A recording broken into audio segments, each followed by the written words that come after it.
ഒരു സംശയം.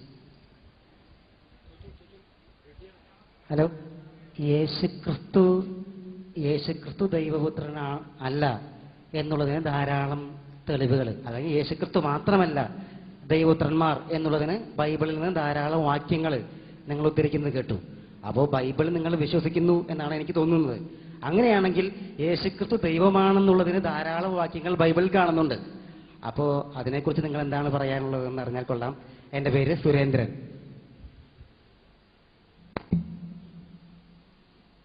സുരേന്ദ്രന്റെ ചോദ്യം, യേശുക്രിസ്തു ദൈവപുത്രനാണ് അല്ലെങ്കിൽ യേശുവല്ലാത്ത ആളുകളും ദൈവപുത്രന്മാരുണ്ട് എന്നതിന് ഞാൻ ബൈബിൾ ഉദ്ധരിച്ചു. എന്നാൽ യേശു ദൈവമാണ് എന്നതിന് ബൈബിളിൽ നിന്ന് ഒരുപാട് കാര്യങ്ങൾ ഉദ്ധരിക്കാൻ പറ്റും. അതിനെക്കുറിച്ച് എന്താണ് അഭിപ്രായം?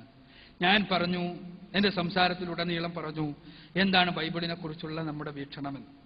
എന്താണ് ബൈബിളിൽ ഞാൻ പറഞ്ഞത്? എന്തിനാണ് യേശു ദൈവപുത്രൻ എന്നുള്ള പദം ഏത് അർത്ഥത്തിലാണ് അന്ന് പ്രയോഗിക്കപ്പെട്ടതെന്ന് മനസ്സിലാക്കാൻ വേണ്ടിയാണ്. ആ സമൂഹത്തിൽ ദൈവപുത്ര പദം പ്രയോഗിക്കപ്പെട്ടത് ദൈവത്താൽ പ്രത്യേകം തെരഞ്ഞെടുക്കപ്പെട്ടവൻ എന്ന അർത്ഥത്തിലാണ്. അത് സൂചിപ്പിക്കാനാണ് ഞാൻ ഈ കാര്യങ്ങൾ മുഴുവൻ പറഞ്ഞത്. ബൈബിളിൽ ഞാൻ പറഞ്ഞു ദൈവിക വചനങ്ങളുണ്ട്, പ്രവാചകന്മാരുടെ വചനങ്ങളുണ്ട്, പുരോഹിതന്മാരുടെ വചനങ്ങളുമുണ്ട്. ഇവയെല്ലാം കൂടിക്കുഴഞ്ഞുകൊണ്ടാണ് സ്ഥിതി ചെയ്യുന്നത്. അതുകൊണ്ട് തന്നെ ഏതൊക്കെ ശരി ഏതൊക്കെ തെറ്റ് എന്ന് കൃത്യമായി വ്യവച്ഛേദിച്ച് മനസ്സിലാക്കാൻ സാധിക്കുന്നില്ല.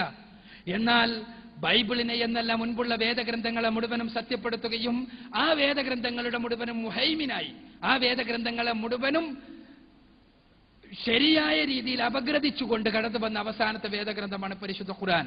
ആ പരിശുദ്ധ ഖുർആനിന്റെ അടിസ്ഥാനത്തിലാണ് ഞാൻ ബൈബിൾ പരിശോധനയ്ക്ക് വിധേയമാക്കുന്നത്. അപ്പോ ബൈബിളിൽ യേശു ക്രിസ്തു അവകാശപ്പെടുന്നതായി നമുക്ക് കാണുക യേശു മനുഷ്യപുത്രൻ എന്നാണ്. യേശു അവകാശപ്പെടുന്നതായി നമുക്ക് കാണുക യേശു പ്രവാചകൻ എന്നാണ്. യേശു അവകാശപ്പെടുന്നതായി നമുക്ക് കാണുക യേശു ദൈവത്തിന്റെ ദാസൻ എന്നാണ്. യേശുവിന്റെ ശിഷ്യന്മാർ മനസ്സിലാക്കിയതായിട്ട് നമ്മൾ കാണുക യേശു ദൈവത്തിന്റെ പ്രത്യേകമായ ദൈവത്തിന്റെ ദാസൻ എന്നാണ്. യേശുവിന്റെ ശിഷ്യന്മാർ മനസ്സിലാക്കിയതായി നാം പഠിക്കുക യേശു ദൈവത്തിന്റെ ഉന്നതനായ പ്രവാചകൻ എന്നാണ്. ഈ കാര്യങ്ങൾ പരിശുദ്ധ ഖുർആനും അംഗീകരിക്കുന്നു. എന്നാൽ യേശു ദൈവമാണ് എന്ന് തെളിയിക്കുന്ന വചനങ്ങൾ ബൈബിളിൽ ഇല്ല തന്നെ. എന്നാൽ യേശുവിൽ ദൈവത്വം ആരോപിക്കുന്ന ചില വചനങ്ങൾ പൗലോസിന്റേതായി ബൈബിളിലെ ഫിലിപ്പിയരുടെ പുസ്തകത്തിലും കൊളോസ്യക്കാർക്ക് എഴുതിയ ലേഖനത്തിലുമെല്ലാം കാണുന്നുണ്ട്. എന്നാൽ അതിലും യേശു പൂർണ്ണ ദൈവമാണ് എന്ന് പറയുന്നില്ല. എന്താ പറയുന്നത്? യേശു ദൈവത്തിന്റെ പ്രതിരൂപമാണ് എന്ന് പറയുന്നുണ്ട്. ദൈവത്തിന്റെ തികവ് മനുഷ്യരൂപത്തിൽ സ്ഥിതി ചെയ്തതാണ് യേശുവിൽ എന്ന് പറയുന്നുണ്ട്. ഇത് വിശുദ്ധ പൗലോസ് ക്രൈസ്തവ ദർശനത്തെ, ക്രിസ്തു കൊണ്ടുവന്ന ദർശനത്തെ ഡൈവേർട്ട് ചെയ്യുന്നതിന്റെ പ്രാഥമിക ഘട്ടമാണ് നമ്മൾ അവിടെ കാണുന്നത്. എന്നാൽ പിൽക്കാലഘട്ടത്തിൽ AD 300കളുടെ ആ മധ്യഭാഗമായപ്പോഴേക്ക് യേശുവും പിതാവും അഥവാ ദൈവവും യേശുവും പരിശുദ്ധാത്മാവുമെല്ലാം ദൈവം തന്നെയാണ് എന്നുള്ള വിശ്വാസം കടന്നു വരികയാണ് ചെയ്തത്. ഈ വിശ്വാസം സഭയുടെ പൊതുവായ അംഗീകാരം ലഭിച്ചത് AD 371 മാത്രമാണ്. അതിനു മുമ്പ് യേശു ദൈവമല്ല എന്ന് വിശ്വസിച്ച ഒരുപാട് ക്രൈസ്തവരുണ്ടായിരുന്നു. അവരെ പാഷണ്ഡന്മാർ എന്ന് പറഞ്ഞ്, ഹെററ്റിക്സ് എന്ന് പറഞ്ഞ് അവരെ തള്ളിക്കളയുകയാണ് AD 325 ചൂടിയ നിഖയാ സുന്നഹദോസ് ചെയ്തത്. അപ്പോൾ ഞാനിതെല്ലാം സൂചിപ്പിക്കുന്നത് എന്തിനാന്ന് വെച്ചാൽ യേശു ദൈവമാണ് എന്ന് യേശു അവകാശപ്പെട്ടിട്ടുണ്ടോ എന്ന് നമ്മൾ പരിശോധിക്കുക.